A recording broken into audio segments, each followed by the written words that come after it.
Então, como nós estávamos falando anteriormente, o capitalismo ele tem 3 fases. Então, a gente passou, só recapitulando rapidinho, pela fase mercantil, pela fase industrial e pela fase financeira, que é o que a gente está vivendo atualmente. Só para enfatizar, o que é a fase financeira, esse momento? É onde, quando eu já passei pela industrial, quando eu já passei pela mercantil, eu começo a ter as instituições bancárias. Tá? Só para frisar isso. Então, assim, essas instituições vão trabalhar o quê? Com a indústria, com a produção, com o cliente, com o fornecedor, ela vai trabalhar com tudo. E aí, como a gente fala em capitalismo financeiro, gente, infelizmente a gente tem o domínio dos bancos, não pode fugir dessa questão, né?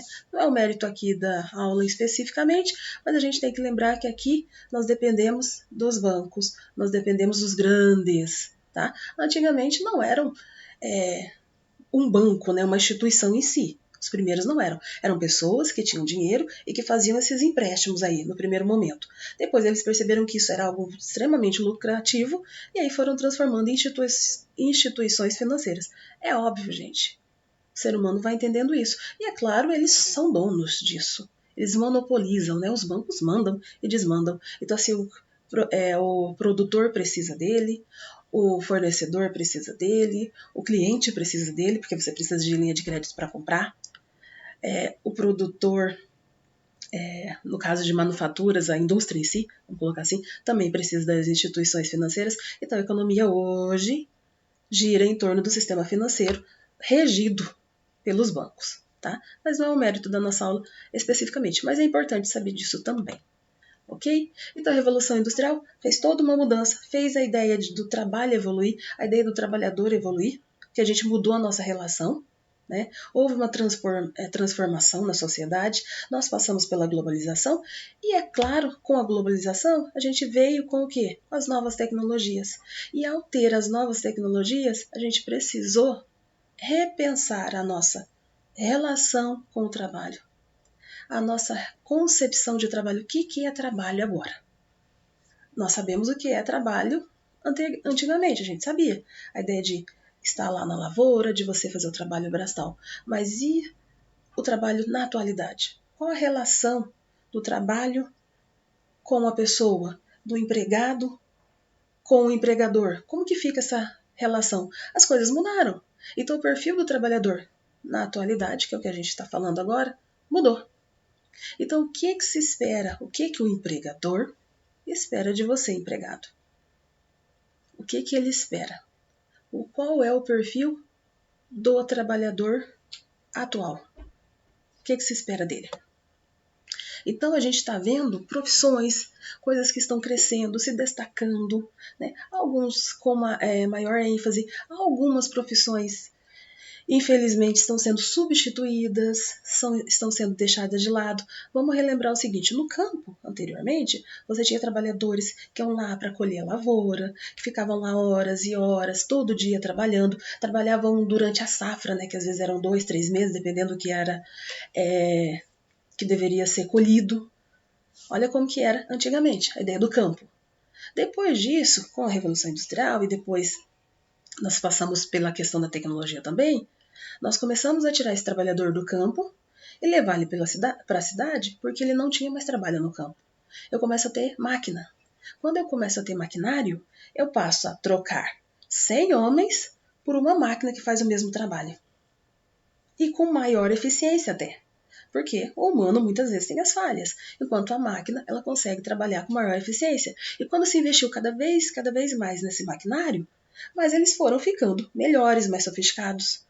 Hoje nós temos máquinas agrícolas que elas praticamente trabalham sozinhas, com toda a tecnologia que tem.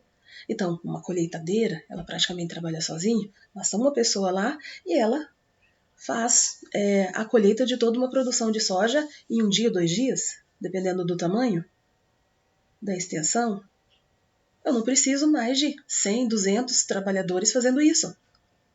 Uma máquina faz. Eu vou ter lá 5, 6 pessoas trabalhando, enquanto que antigamente eu tinha 200. Então, toda a produção hoje agrícola, ela tem maquinário.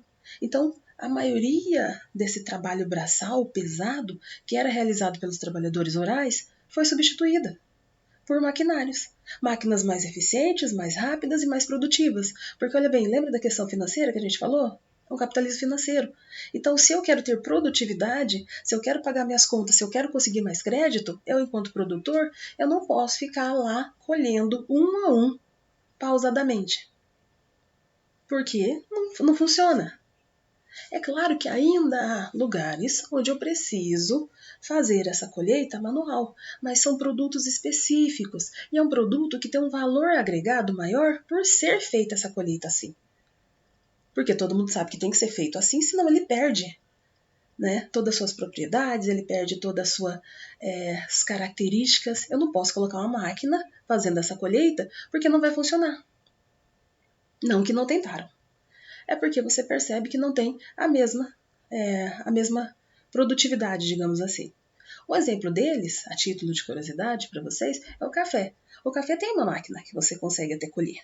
Já foi feita algumas experiências. A questão é que, quando é o ser humano que faz a colheita, ó, pega lá o raminho e puxa os grãozinhos, o ser humano consegue separar os maduros dos grãos verdes. A máquina não tem essa noção. Ela vai recolher todos. E aí, com isso, a perda é um pouco maior. Então, muitos preferem ainda fazer a colheita manual. Então, tem produtos que ainda são feitos colheitas manuais. Frutas, ainda, legumes, verduras, ainda se faz uma colheita manual. Não que não se possa fazer com outra máquina ou que não se esteja investindo em maquinário para isso. Mas eu invisto em maquinário daí no quê? Na hora de arar a terra, na hora de adubar, na hora de fazer o plantio, semear, eu posso fazer isso. Na hora de voltar, né, para a terra, fazer uma readubação, passar ali os fertilizantes, passar até mesmo a questão de agrotóxico, que alguns usam, não deveriam, mas usam, e a gente sabe disso, não tem como mentir. Então, eles usam a máquina nessa parte. Por quê? Porque eu não consigo fazer a colheita, mas eu ganho tempo nos outros processos.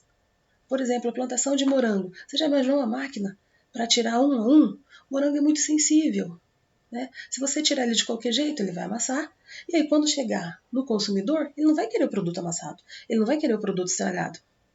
Então, eu tenho que pensar em outras formas. Então, se eu ainda não consegui uma máquina para fazer isso, eu uso a produção e a colheita manual. Hortaliças também, ó, ainda hoje se colhe uma a uma. Então, quem trabalha com hortas faz a colheita manual. Não tem como você colher alface com uma máquina, porque olha, as folhas da alface são sensíveis. Então a gente ainda precisa dessa colheita. Mas soja eu uso máquina, trigo, arroz, feijão, milho, todos esses eu já tenho maquinário que faz e faz muito bem esse trabalho, tá? Então depende do produto, tá? Então a gente tem que relembrar que a gente passou por um processo onde antes era tudo manual e hoje você tem maquinários que foram evoluindo, tecnologia cada vez chegando com maior facilidade ao campo.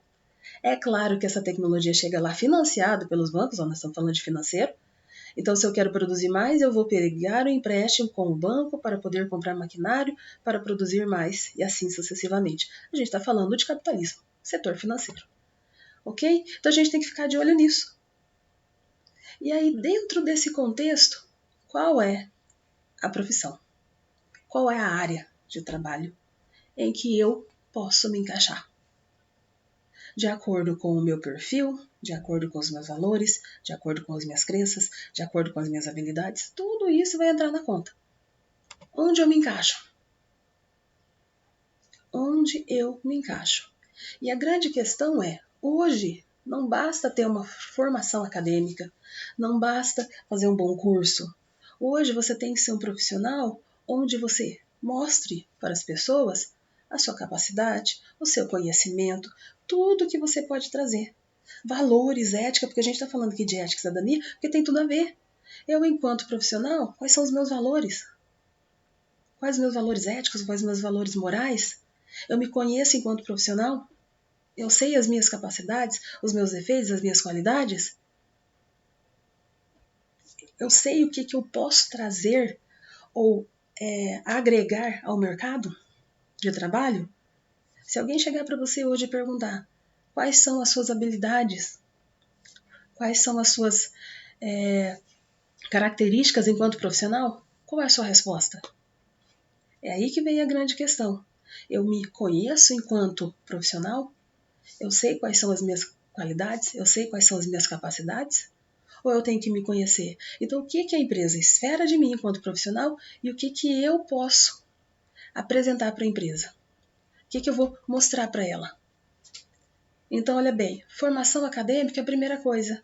Tá? Se você ainda não tem uma formação acadêmica, né, no caso é um curso técnico, que a gente está falando aqui, começo da sua formação profissional, você vai usar o quê? A formação escolar, depois a formação do curso técnico e coisa do tipo. Quando você já está um pouco mais lá na frente enquanto profissional, aí espera-se a sua formação acadêmica, especializações, que aí pode ser uma pós-graduação ou MBA, depende da área que você trabalha. Hoje, a maioria das profissões pede o domínio do inglês. Experiências na área.